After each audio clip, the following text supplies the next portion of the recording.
Good morning everyone and welcome back to Craft Eccentricity. Maybe I should change my channel name to Digressing because today we digress. Yesterday, as I announced, I was going to make those cute, pretty bumblebees that I received from DIY Art Bin, and then I started getting a lot of requests to know how did I do the background on the dinosaur. So I'm going to do a tutorial today on how I create my Stampin' Coloured backgrounds, and I'm also going to show you a very small Dollar Tree haul.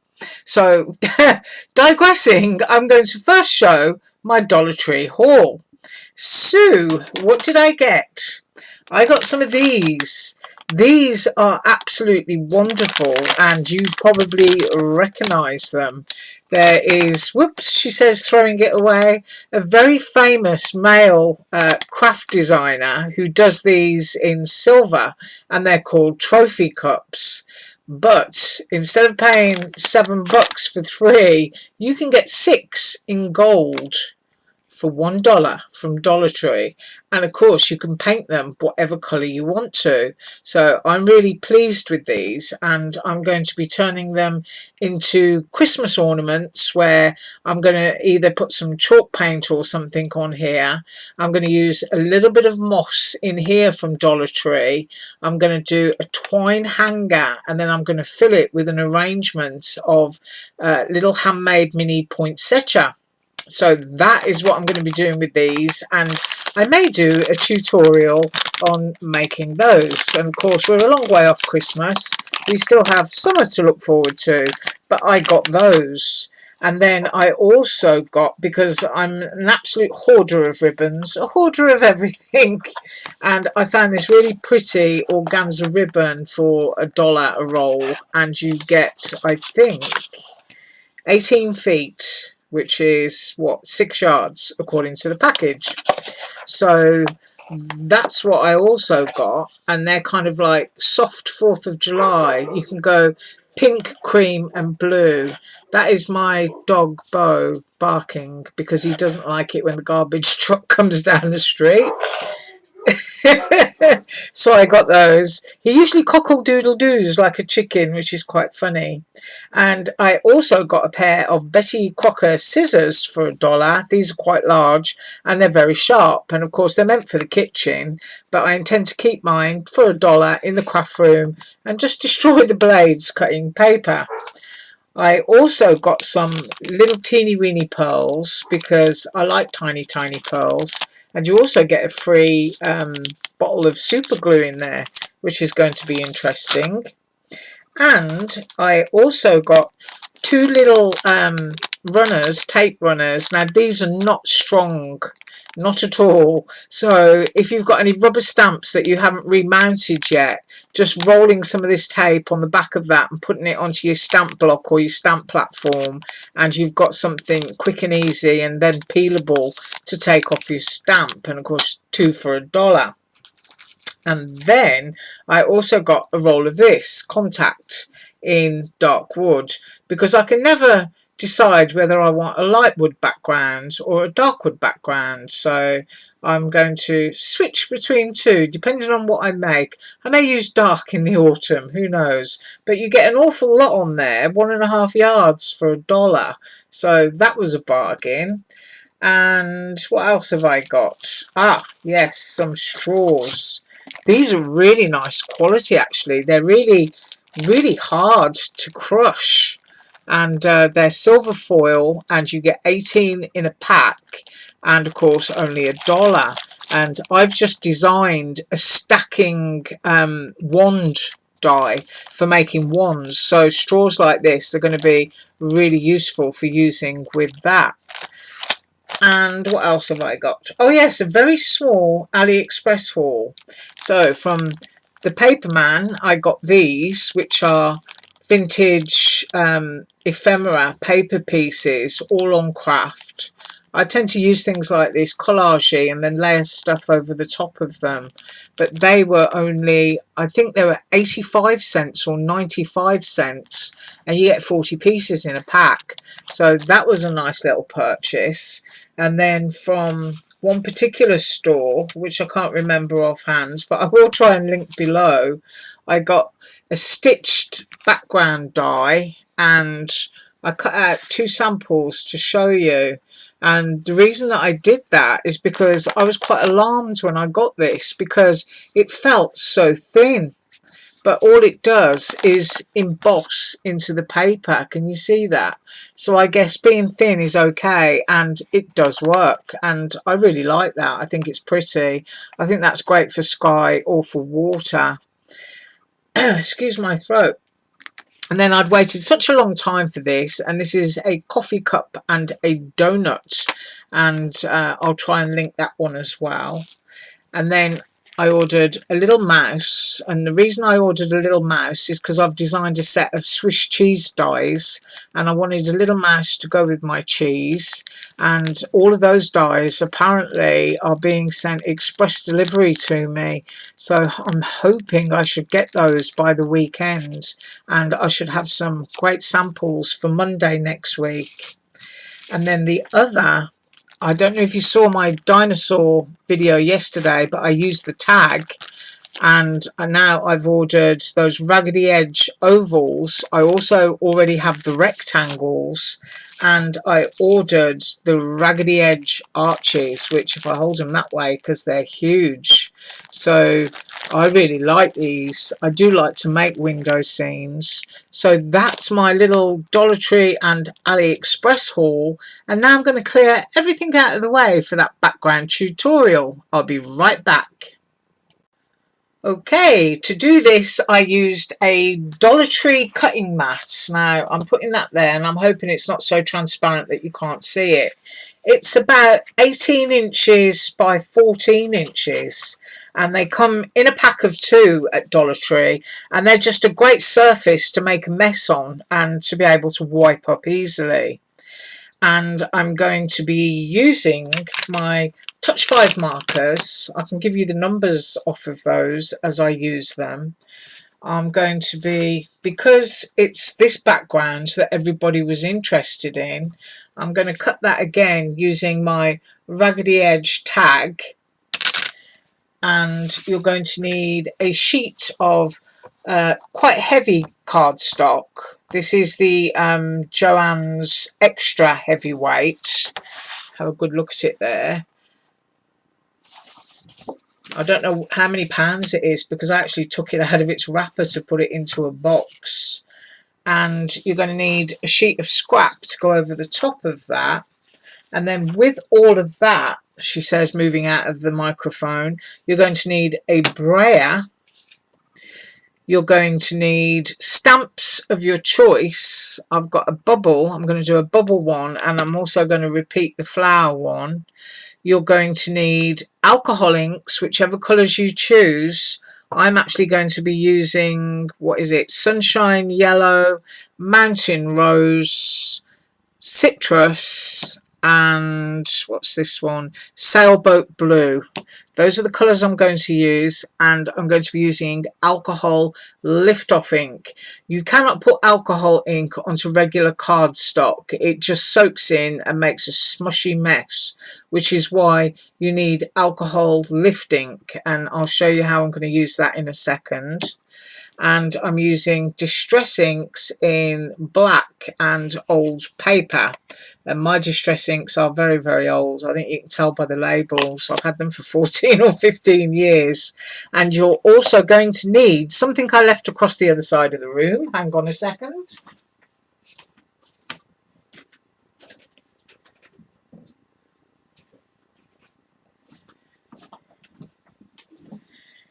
You're going to need some alcohol blending solution.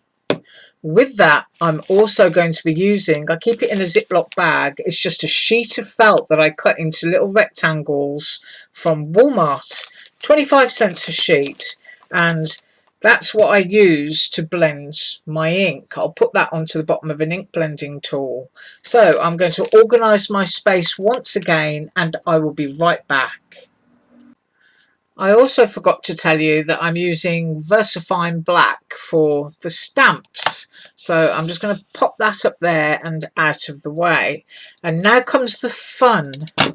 Yes, let's make a mess.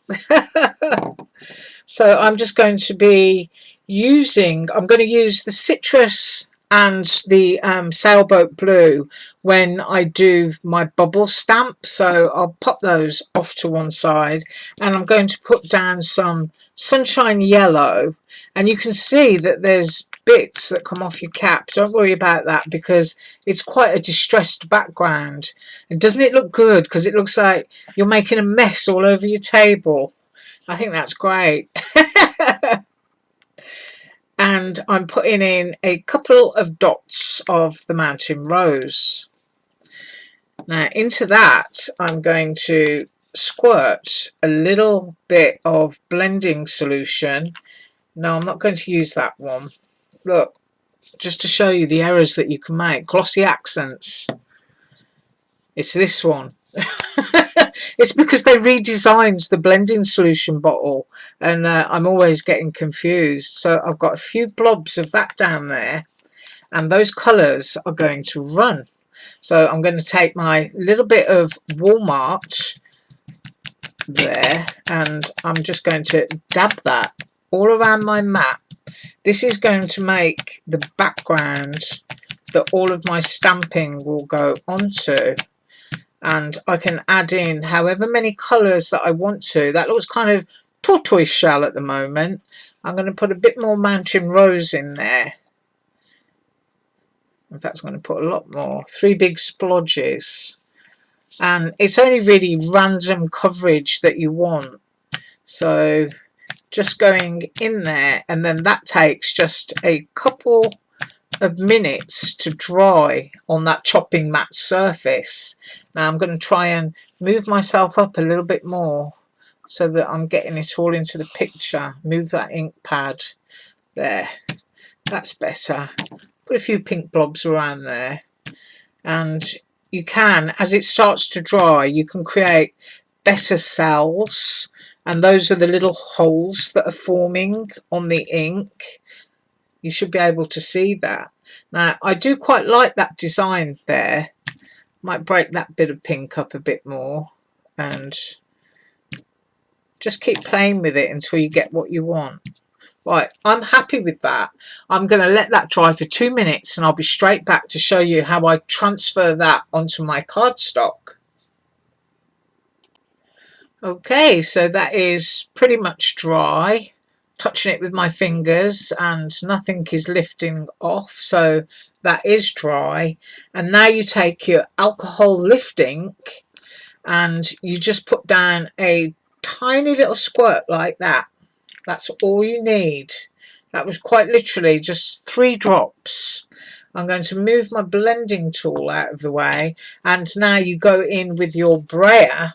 Now, you can get these on Aliexpress, and I think you can get them in Dollar Tree, but they might be foam ones. So I'm putting that down there. Now, all you're doing is creating a colour for your background. Now, here's my sheet of cardstock, and I want it to completely cover it. And then, even though I know I'm transferring colour onto the back, that's okay. And I'm just rolling it out over the top. You don't have to be perfect. You just want to pick up colour. And if there's some left on your mat, can you see that? You've got that wonderful distressed background. It's all crackly and bubbly and nice. And I've got some bare patches, so I'm going to pick that up as well. See what we've got. I think I'm going to go for that little corner edge there and roll the brayer there. Let me see. Flip that over. Yeah, I really like that. And then I think that little area there could do with a bit. So let's see what we've got. There you go. Now you have this wonderful distressed background. You can see all those little crusty bits that fell off the alcohol ink cap. There's nothing you can do about that, but because you're going to be going in there with black, let's get a close-up. You've got some lovely texture and crackly lines. And now all that you have to do is, I'm going to put this back down to make sure that my brayer is clean. So I've rolled that off. I put my brayer off to one side, and now I'm going to stamp, and then I can clean up afterwards. You just use your blending solution to clean your mat, and to do the stamping it's just totally random, and I'm going to try and get it as much in the image for you as I can, and I'm just putting the stamp down wherever I want to, and it doesn't matter to me if I overlap. Because I can see the lines, I'm only going to colour one whole flower, which leaves the other one untouched. So you'll get to see exactly what I mean in a second. So we're just doing a really, really busy background, and I just need to cover enough surface so that I know when I cut my tag I've got all of my design in there. So I'm just going along here, and you can ghost it as well into areas so that you've got that super grunge look. There you go. See? Now you're thinking, are you going to colour all those in? No, I am not. I am not going to colour all of those in. What I'm going to do is I'm going to go off and die cut this, and then once it's die cut I'll be able to select which areas within that I want to keep. So I'll be back in a second. Right, I'm going to show you how easily these Dollar Tree chopping mats clean. So a little bit of blending solution onto the mats, take your kitchen paper and just clean it. That's it. You've got a nice clean surface again to put down your next colour or to finish your project. See, it just all lifts off, and you can just store this in your cupboard. I mean, 2 for $1. That's really, really good. Now, obviously not heat resistant. It will warp under heat. But for doing ink and paint and stuff like that, it's just perfect. So there it all is. It's all off the mat. Right, so I have die cut, and here it is. Let's see if we can lift the camera just a little so that we can get it all in there. I hope we're getting it all in there. And now you can see you've got some lovely colour in the background, and we're going to decide which bits we want. Now I'm going to be using 2 shades of yellow, which are deep yellow and canary yellow. These are the Touch 5 markers, and I'm going to be using red, I'm going to use pink, I'm going to use blue, and I'm going to use my white gel pen. So it's just about deciding where you want to put stuff. But I think I'm going to go in with my deep yellow first, and I'm going to decide on the flower centres, which flowers that I want. I really do hope that you're able to see this, because it's just super quick and super easy. So I'm going to choose that flower, and I'm going to choose this flower. I'm going to have that one, and I'm going to have this one, and what have I got there? I've got 4. I like to work in odd numbers, so I'm going to go with that one as well. And then I'm going to choose my light yellow, and I'm going to have a yellow flower. And I'm looking at my clock, and as you can see, now you can see that I've coloured up to the line where the next flower would start. And you'll start to see that you don't need to mask anything off.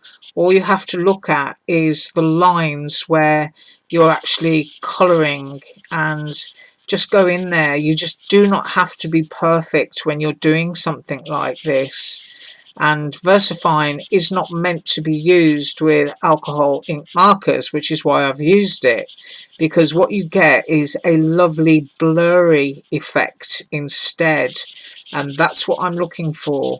I don't necessarily want it to look stamped. I want it to look like I've purchased a piece of paper and it's like that. Can you see that? So I'm trying to get a clear image. So that's my yellow one. My next one I'm going to do is blue. So let's go in here. This is a lovely rich colour. I do like this one. It's called cerulean blue. And you can see here that I've got a petal that comes up. So I'm actually going to go around that and allow my blue flower to go underneath that untouched section. And I'm going to go over the top of that one. I'm going to go up into my yellow there. And you see that the flowers look like they have been masked off. But in fact they haven't. We know they haven't because we just done it that way. So this is a really super quick and easy way to get something done. And I'm actually going to do that bit blue as well.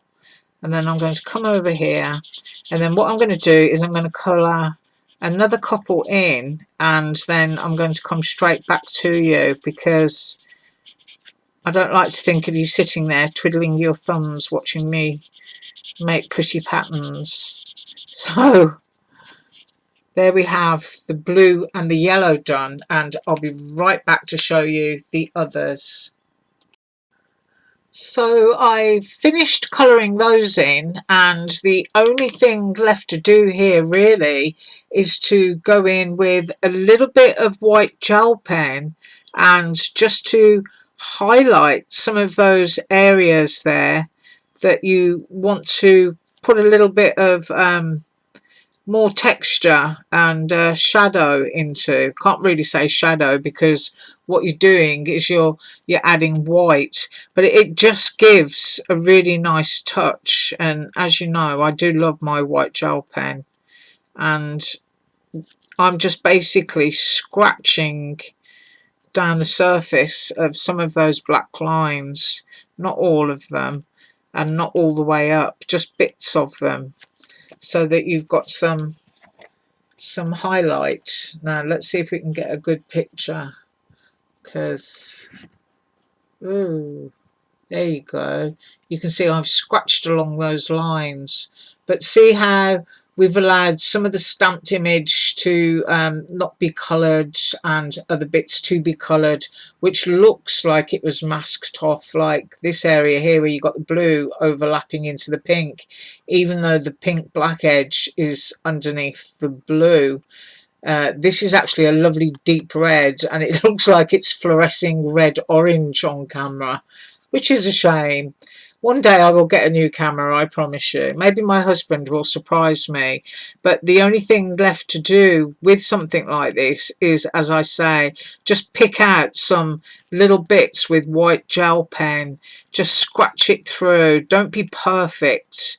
And even just as this, if you didn't add anything else to it, I mean, that's a great card with a sentiment on, or it's a great little bookmark using this tag die. So now I'm going to pause for a second while I get my other stuff, and we're going to use this stamp, and I haven't done this one yet, so that one's going to be interesting. Right, so here we go again, and doing the bubbles I'm going to use the citrus and the sailboat blue. Now I don't want it to be too dark, and I would rather see more citrus than blue, I think, because I want to colour my bubbles in blue. So this is what we've got going on at the moment. Go around here. Yep. I put a new piece of foam, and as I say, it's 25 cents for a huge sheet from Walmart, so it really costs nothing. And blending solution again, a bit in there, see what we end up with, hopefully not mud. and we're just going to dab that out over our chopping mat once again. I don't want the colour of this one to be so heavy, so I've got some nice little streaks of blue. I want it to stay watery looking and quite thin. So I'm really happy just to say I'm not going to get carried away, and that is it. A little bit of colour around the edges so that I know it's going to take in the size of the tag die, which I know is kind of that size, so I know that it's going to cut out there.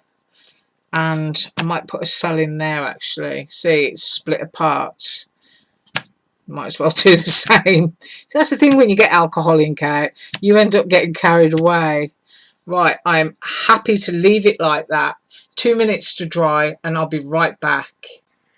Okay, that's dry, and once again with the alcohol lift ink, this is from Ranger, we're just going to put 2 or 3 drops down. That's it. That's all you need. And we'll go back in with the Brayer and we'll just smoosh that about so that we can get some of this ink off here and onto our piece of cardstock. So I'm just going to grab that, I'm going to put it down, and exactly the same as before, go over the surface with your Brayer. All that sort of like extra ink on the back doesn't bother me, it just adds to it. And that's my excuse and I'm sticking with it. And then you can lift up and see what you've got. Isn't that wonderful? Look at those little drops that you've got there. That's such a pretty background. I mean, if you've got some sort of like icy blues, or if you've got a little bit of silver to pop in there, that's a lovely Christmas background. If you're doing some fir tree line stamps and things like that, or a little snowy cottage in the woods, that would look beautiful. So I think I've got up all that I need. Oh, I've got a harsh line there. Can you see that? I don't like that, so that's got to go. No harsh lines. Let's see what I've done now. Oh, it's kind of... I'll just make sure my tag doesn't go into that area when I cut. So that is what I've got. Now what I'm going to go and do now is I'm going to clean my mat, and then I'm going to stamp, because I want my bubbles to go all in one direction. I'll be back in a second. So I clean my mat, and this is the piece of cardstock that we just printed, but because I kind of like the design that way, and I like these few bubbles at the bottom which I intend to keep, so when I cut my tag out I'm going to have to make sure that I move it correctly. Now I did have some ink. Yes, here it is. There's the VersaFine ink, which, as I said to you before, you're not supposed to use with alcohol ink markers, which is why I'm using it. And I just want 1 or 2 bubbles.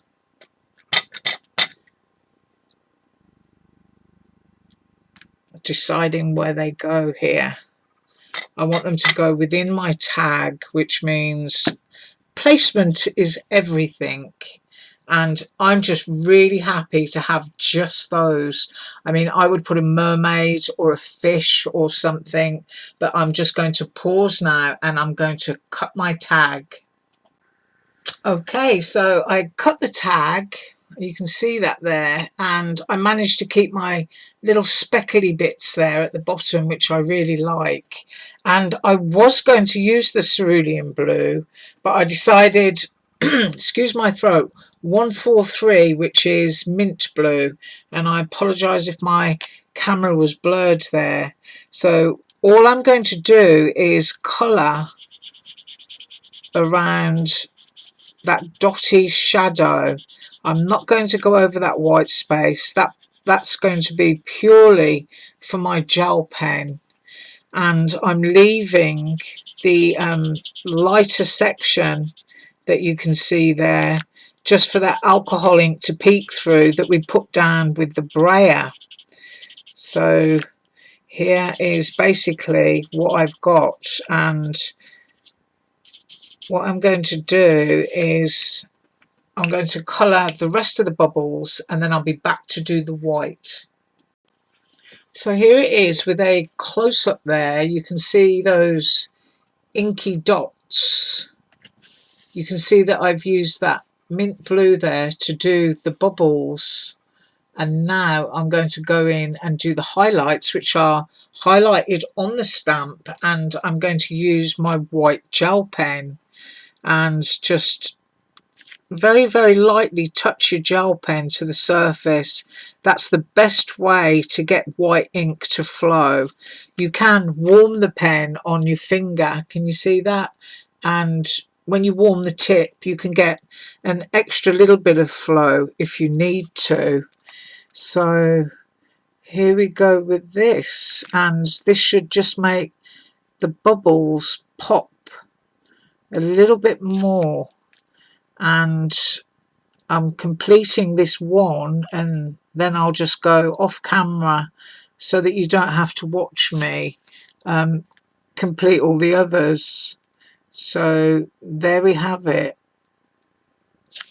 There's one set of bubbles done, and I'm going to go and do the others.